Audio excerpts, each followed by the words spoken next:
Hi guys, welcome back to my channel. Today I'm excited to be checking out another video from the road trotting guys, Mike and Derek. In today's video, they explain the holiday calendar in Denmark and they list 10 Danish holidays that they love. Let's check it out, guys. I love that sound.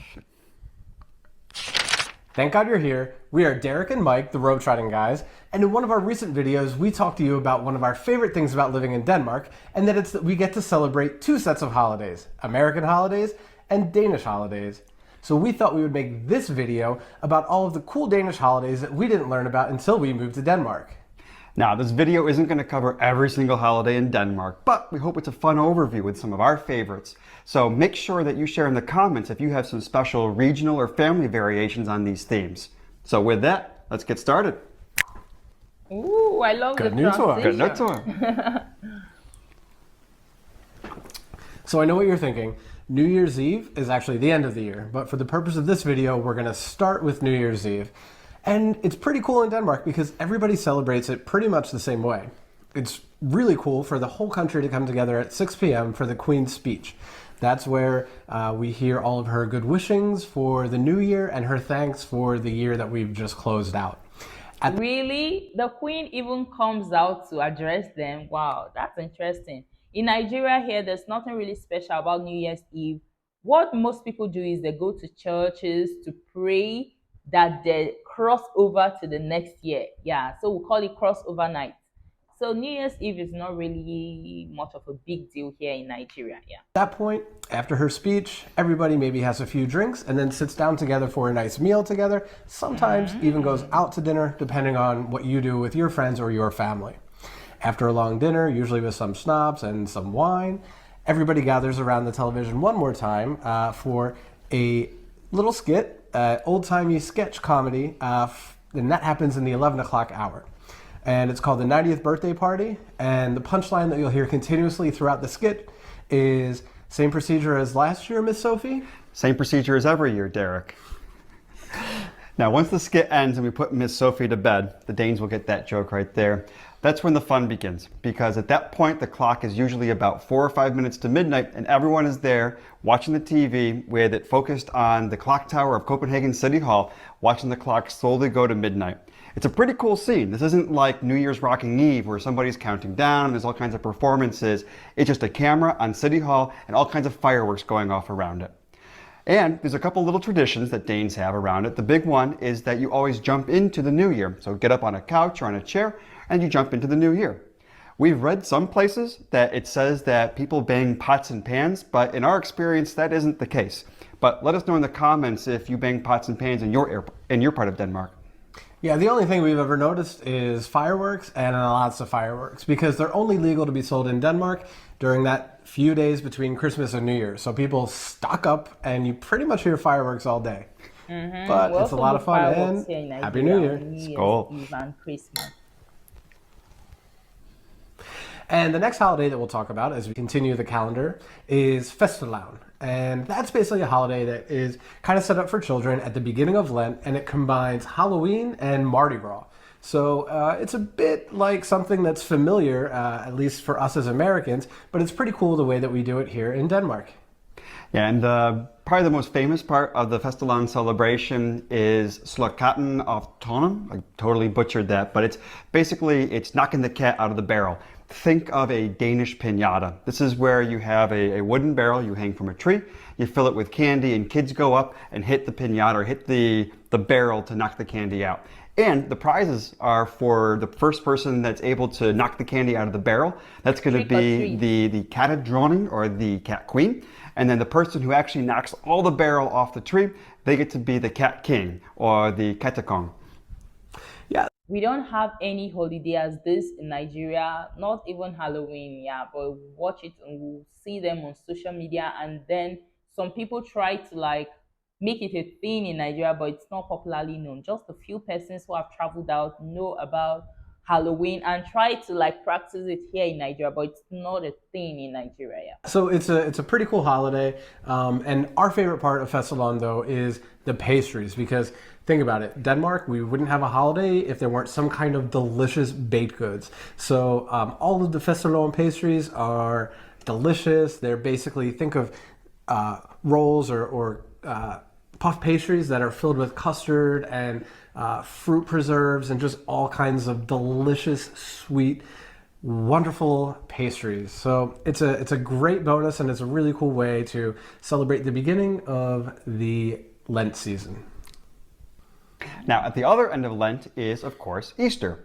Easter in Denmark isn't as dramatic as you may find in other European countries. There's no major passion plays or passion passages through the streets of Denmark at all. It's a little more of a private and a quieter affair than elsewhere in Europe. And we find that with most religious things in Denmark, especially the religious holidays, where it's kind of observed more personally and not necessarily a big religious over-the-top spectacle. It's done more of a personal and secular way. Yeah, in Nigeria, we also know about the passion plays. That's during the Easter holidays. It's usually a public holiday, but not everyone gets to participate in them because only Catholics participate fully in those Easter activities like the passion play. Yeah, so the non-Catholics just stay at home, observe the holiday, but they don't really get to participate. Yeah. And the highlight of the Easter holiday is getting together for a påskefrokost, or an Easter lunch. And that's done with friends and family. And it's usually some traditional foods, as well as the traditional påskebrew or any kind of alcohol. So påskebrew is beer, but also it's a very schnapps-fueled event, and something that kind of reminds me a bit of how we in America celebrate Thanksgiving, where it's centered of getting all of your family together to mark the changing of seasons and kind of celebrate it with food and some alcohol and just good times with your family and friends. Really? Okay, We so the don't next do holiday anything that's a like little that bit in different for us to Nigeria. celebrate takes place on April 16th. So we're just cruising through the calendar, and that is the Queen's birthday. Now, obviously, we never celebrated this one before, but the way that's usually done in Denmark, at least in Copenhagen, is everybody goes to Amalienborg Palace, the home of the Queen, and sings her happy birthday. But we choose to honor her Really? by not singing to her, and if you've ever been to karaoke with us, you'll know why. But the Queen isn't the only royal who gets to have her birthday celebrated. All the royals are celebrated in Denmark in the traditional way, with Danish flags, of course. Whenever it's a royal's birthday, you'll see Danish flags flying on public buildings, and you'll see flags flying on all the buses going by through the city. We can never remember whose birthday is when, so whenever we see the flags on the bus, we certainly have to look up to see whose birthday it is today. Okay. But if you want to learn more about the royals, you can check out the playlist that we have just above us right now to learn more about this awesome Danish royal family. Okay. Next in the calendar is probably our favorite holiday of the entire year, Great Prayer Day, or Store Day. Now, based on its name, you might think that this is the day when Danes all gather together to pray and give thanks. It's not. But what it is probably one of the best examples of Danish practicality and efficiency. Now, Great Prayer Day itself dates back to 1686, when King Christian V decided that he wanted to complete the Reformation in Denmark and consolidate all these little saints' days that occurred in the spring into one single day. Why have all these holidays when you can do all of it on one single day? Yeah, and we haven't seen too many traditional ways that it's celebrated, although we have heard that people usually go for a walk around the old ramparts at 𝐋𝐈𝐊𝐿 in Copenhagen. So maybe we'll do that one year. We also heard that people eat bread because the bakeries were closed, and people would have to make sure that they were well fed and had enough bread in the house for the long weekend of Great Prayer Day. For us, Great Prayer Day typically ends up just being a fun day with friends having some beers on the harbor. But probably more importantly, Great Prayer Day begins the big spring holiday season. It's the first of 3 long weekends that we get to celebrate Great Prayer Day, Ascension, which actually happens on a Thursday, but everyone takes the long weekend, and finally Whit Monday. Now, moving through the calendar, the next big holiday would be May 1st, or International Workers' Day. And in Denmark, it's a big deal because trade unions get off, and they fought hard to have the kind of... We also have a Labor Day in Nigeria. We call it Workers' Day. It's usually on the 1st of May. Yeah. All workers just stay at home. They don't go to work. They just relax. Yeah. So I know this one too is very familiar. work environment and workers' rights that all Danes enjoy.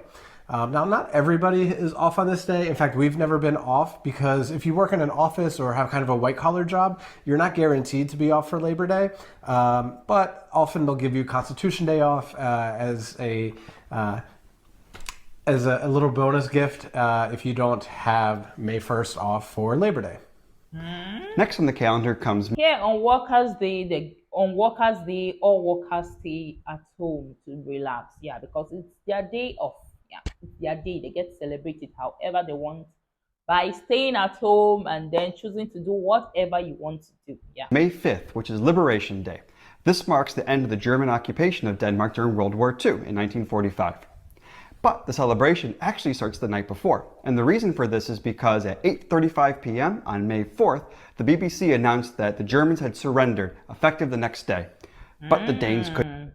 This is what we have as our Nigerians Independence Day. We have it on the 1st of October every year. That was the day Nigeria got independence. 1st October 1960. Yeah, so that's our own Liberation Day. We'll call it Independence Day. We'll call it Nigerians Independence Day. Yeah. Couldn't wait. My God, they'd been occupied for 5 years. And so everybody ripped down the heavy shades they had in their windows and lit some candles in the window. This tradition continues to this day, where on the evening of May 4th, you'll find Danes putting candles in the windows all over the country. Oh, wow. And a month later, on June 5th, we celebrate Constitution Day in Denmark. Now, it's funny because Denmark is one of the few countries in the world that doesn't actually have a national day. June 5th, Constitution Day. Wow, what a coincidence. Though ours is not Constitution Day. Every 5th of June, or is it 4th of June? I think 4th of June. No. It's 5th of June. Every 5th of June is called Democracy Day. I've not really gotten familiar with it because it used to be 29th of May, but because they wanted to honor one of our past leaders that is no more, they decided to put the Democracy Day on June 5th.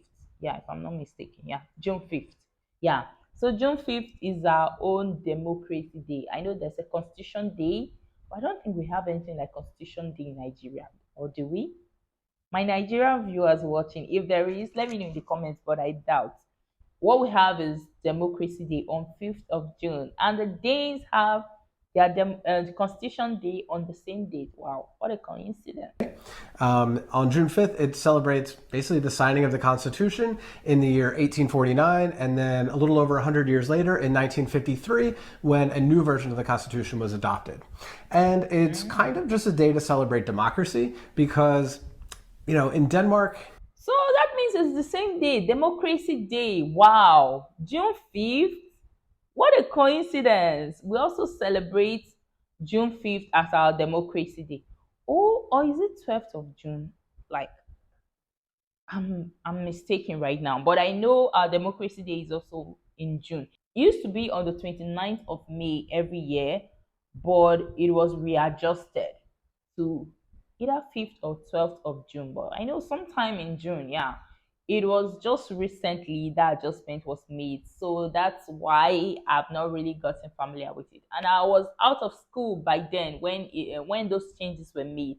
You know, usually these dates sometimes stick to our head better when we're in school because they get to ask us these questions in examination. What day is Democracy Day in Nigeria? What day did Nigeria get independence? So all of this stuff. So it makes it stick to our head better when we're in school. But I mean, this particular change to Democracy Day in Nigeria was recently adjusted, and because by then I was no longer in school, I didn't really pay attention. Yeah, so it became a constitutional monarchy, not by overthrowing the king or queen, and not through some kind of bloody revolt or civil war. It just was a slow transition from about the year 1200 to the modern state of Denmark today. And in that regards, it's basically a low-key holiday where basically they just celebrate democracy. And it's pretty cool.